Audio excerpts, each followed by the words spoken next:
All right, let's welcome in the Powerhouse panel. We've got political analyst Mark Halperin here, commentary editor for the Washington Times, Kelly Sadler with us, Project 21 principal board member for Red Tail Strategies. Chris, your title keeps growing and improving. What is that now? We're the principal Red Tail Strategies. That's what it says. Correct. That's by the company that I own. Okay. All right. So we have that, but we don't have your show. We don't have your show in here. 21. The one thing I want to talk about is your show. What's your show, Chris?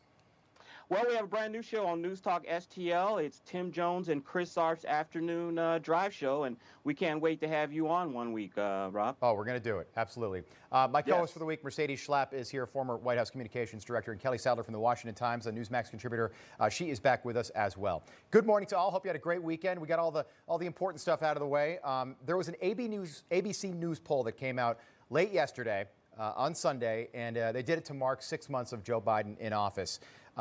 It found that only 45% of Americans are optimistic about where the country is heading. They typically do this every 6 months, so they'll do it again on the one-year anniversary of Joe Biden right around January 20th. But they did the same poll in early May, and they found that 64% of Americans were optimistic about the direction of the country. Mercedes, what does that tell you about Joe Biden's leadership and what people think about the job he's doing? Look, I think that, quite frankly, if I'd be the political team at the White House, I'd be a little nervous because I think you're starting to worry about what's going to happen come these midterm elections more so than what Joe Biden might be thinking at this point. They're seeing this virus becoming an issue. This is not what the Biden administration want to be talking about as they go into the fall, and because they have other items they want to talk about. And so, in essence, it becomes a huge distraction for them. This, again, hurts Joe Biden's popularity.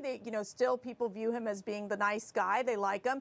But they're looking at these midterm elections where it will be Nancy Pelosi's retirement party because the Republicans are in a very strong position to win the House of Representatives and be very competitive in the Senate. Mark, do you agree, or is this something that we typically see? Do we typically see slight corrections, sort of an ebb and flow throughout somebody's time in office?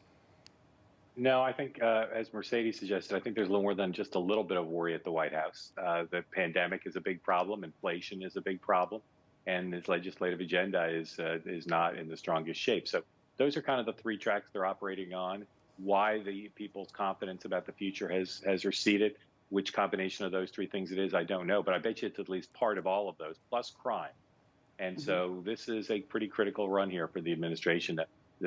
To get people back engaged during the summer is tough. They got a lot of work to do. Kelly, I look back at President Trump's first 6 months. The same poll was conducted. The swing in points was just 3 points. This is almost 20 points. That's pretty darn significant. And it's 20 points in the wrong direction, by the way. Yeah, and it's also among independents. He's lost a lot of confidence. And he's lost confidence among independents on the issues of crime, gun violence, and immigration. These are things that are affecting our communities, and we're seeing it more and more, especially here in Washington, D.C., where the crime rates have spiked. And Joe Biden doesn't have any good solutions for this. As Mark said, inflation is also an issue. It's a pocketbook issue that's affecting everyday Americans every time they go into the grocery store or want to purchase a consumer item, and they're noticing that it's getting more expensive, and any wage boost that they got has been eroded because of this inflation. So the Republicans have a really strong agenda to run on in the 2022 midterms. And just like Mercedes said, I think we're going to see the GOP pick up the House. Yeah. Gas prices, by the way, back up a penny to start the new week, $3.22 a gallon nationally. That's more than $1 over what it was a year ago. And I'll tell you what, anytime somebody gasses up, it affects somebody immediately. I think about it every time I put gas in the car. I'm like, my goodness, it's getting more and more expensive. Yeah, Chris. I think another thing that's affecting the president's approval rating is the border. I mean, we had 188,000 encounters in June. We've had 7,000 migrants that are dropped off at a bus stop in McAllen, Texas, given a bus ticket to who knows where. We don't know if they've been tested for COVID or not. So I think the border crisis is also impacting the president's approval rating. Well, you bring up a good point, Chris, and I don't think most people are aware of this. The northern border is still closed. Okay, so you can't come to and from Canada right now, but the southern border with a Delta variant, which is, I'll tell you what, the fear mongering is at an all-time high right now. Like, you watch the shows on Sunday morning, and it'll scare you with this Delta variant. A lot of people are getting infected, particularly people that are not vaccinated. I think it's something just over 99% in the hospital are not vaccinated with this Delta variant. But the southern border, We've got migrants, Title 42 is being repealed. We've got migrants, Mercedes, that can stream across the southern border. But if you are Cuban and living in Cuba, do not come. Well, that's right, and I think that was the message that the Secretary of Department of Homeland Security, Alejandro Mayorkas, mentioned to both Haitians and Cubans, which is if you're coming through on the boat over here on a raft to the United States, we'll relocate you to a third country.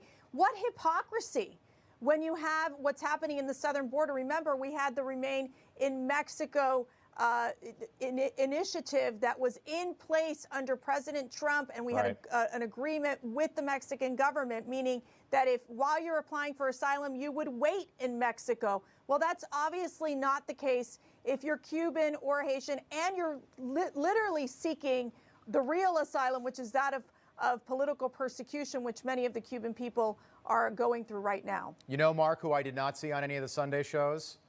Can you take a guess? There are 6 of them that tested Roger positive. Clemens. Roger Clemens, the Rocket? Yeah. Nope, I did not see Roger Clemens on the Sunday shows, although I would have enjoyed that. I didn't see any of the Texas Democrats on the shows yesterday. This intrepid group begins week number 3 in our nation's capital right now. They are protesting the Texas voting bill, which increases voting hours, gives people time off from work to go and vote, creates uniform laws for the entire state to prevent rogue counties from putting in more restrictive laws, which we saw, by the way, in 2020. And it would ban drive-through voting. In many ways, this law would make what we saw in 2020 that made it so easy for millions of Americans to vote. It would keep many of those policies in place. What do we make of this as they enter week number 3? Well, if that's Jim Crow on steroids, I think they're placebos. Yeah. What do you think of that? Roger Clemens, by the way, steroid guy. Roger Clemens. I think those Texas legislators do laundry on Sundays. I think that's why they weren't out on the shows. Did you notice that? I'm serious though. None of them were on the shows. I was surprised. I'm not sure they're invited. I think their act is played out. You know, they're going to have to figure out if they're ever going to go back. But the issue they came to Washington to advance, there's just not room right now on Chuck Schumer's agenda to advance that.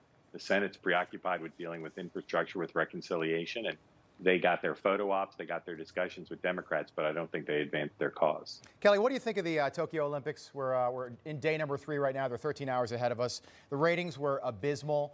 We're hearing so much about these athletes that have got coronavirus. There's like 13,000 athletes that are in Tokyo from all over the world. 0.02% remains the number. That's the percent positive of the athletes, so it's a non-issue. But the ratings for the opening ceremony were the lowest in 33 years on Friday night. What do you make of this? Well, I just don't think there's much enthusiasm behind the Olympics. I didn't watch the opening ceremony. I mean, I always loved watching previous Olympics, but there's a bunch of different issues going on. There's no fans in the stands. There's this, persistent coronavirus issue. The fact that, the Japanese didn't want to host the Olympics, and there was a lot of backlash there, and sponsors withdrew days before it. Right. Then you've got the whole problem with like the women's soccer team, the men's basketball team that are coming from America but seem to hate America itself and don't want to represent us and take a knee or wear Black Lives Matter uniforms. So there is all of this kind of intertwined, and I just don't think there's much enthusiasm within the United States for these games this year. And you're right, not seeing the fans, that was just it's such a downer. Any sport, it didn't matter what I was watching. It was just kind of, it just takes the energy right out of the building. Panel, we'll pick this back up on the other side. Looking forward to it.